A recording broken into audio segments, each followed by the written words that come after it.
Hi guys, this is Sandeep and you are watching dozy talk.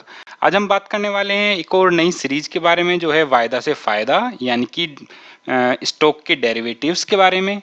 सबसे पहले हम बात करेंगे फ्यूचर एंड ऑप्शंस की कि ये होता क्या है, ये काम कैसे करता है, इसको ट्रेड कैसे करते हैं और इससे आप अपनी ट्रेडिंग को प्रॉफिट में कैसे ला सकते हैं। तो चलो देखते हैं what is the future and option. बिल्कुल बेसिक्स से स्टार्ट करते हैं।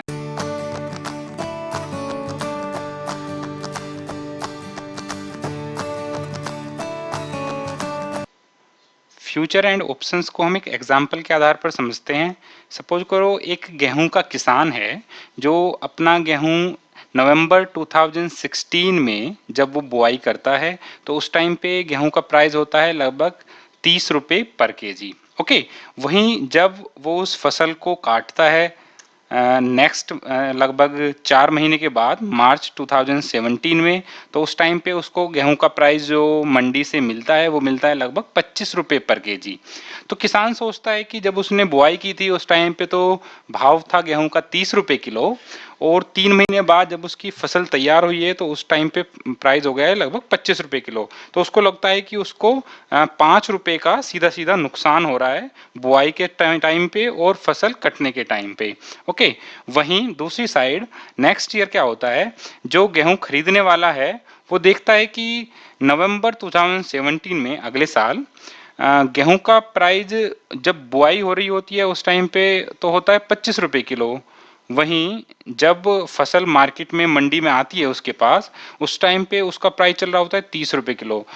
तो जो बिजनेसमैन है, ठीक है, जो मंडी का मालिक है या बिजनेसमैन है, उसको लगता है कि बुआई के टाइम पे और फसल के कटने के टाइम पे सीधा सीधा उसको 5 रुपये का नुकसान हो रहा है। अगर वो बुआई के टाइम पे ही गेहूं को उस टाइम पे खरीदता तो उसको 5 रुपये सस्ता मिलता।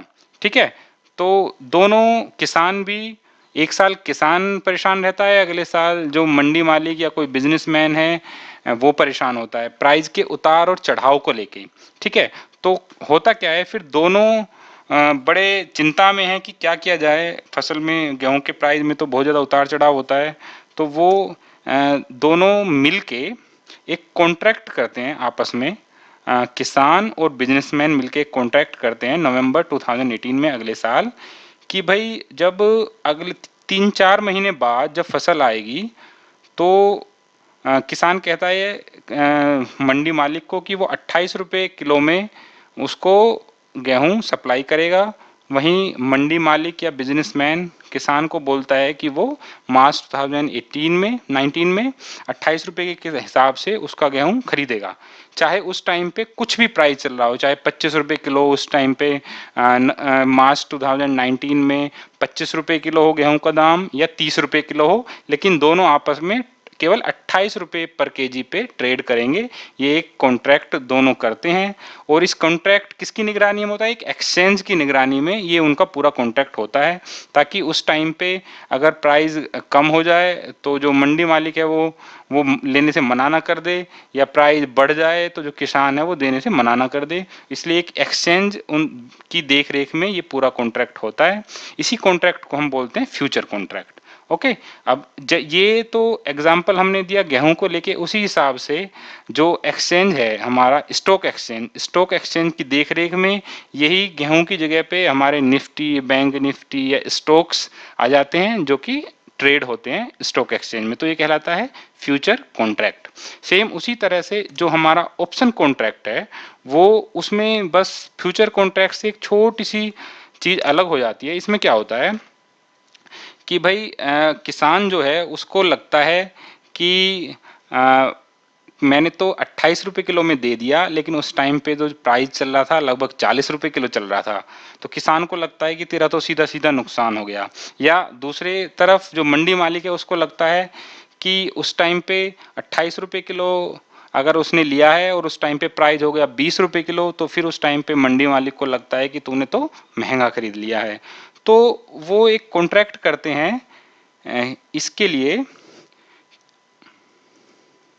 कि भाई एक जो मंडी मालिक है वो एक्सचेंज के साथ मिलके कॉन्ट्रैक्ट करते हैं, 2 रुपये का प्रीमियम किसान को देते हैं कि भाई ये मैं 2 रुपये का प्रीमियम तेरे को दे रहा हूँ कि अगर उस टाइम पे मेरा मन किया तो मैं खरीद लूंगा और नहीं मन किया तो ये 2 रुपए का प्रीमियम किसान के पास ही रहेगा, वो इनको वापस नहीं ले सकता है।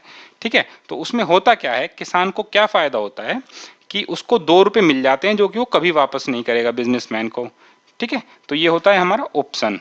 इसकी जो डेफिनेशन है वो होती है, option is an contract which gives the right but no obligation to buy और sell the underlying at a stated date and a stated price as called as strike price, which a buyer of an option pays the premium and buyer the right to exercise his option.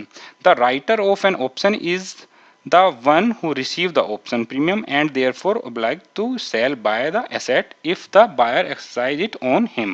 इसका मतलब ये हुआ कि जो buyer है उसके पास right होता है एक्सपायरी के आसपास कि वो चाहे तो किसान से ले सकता है, चाहे तो किसान से नहीं भी ले सकता है। अगर मना करेगा तो उसका नुकसान होगा 2 रुपए प्रीमियम का केवल।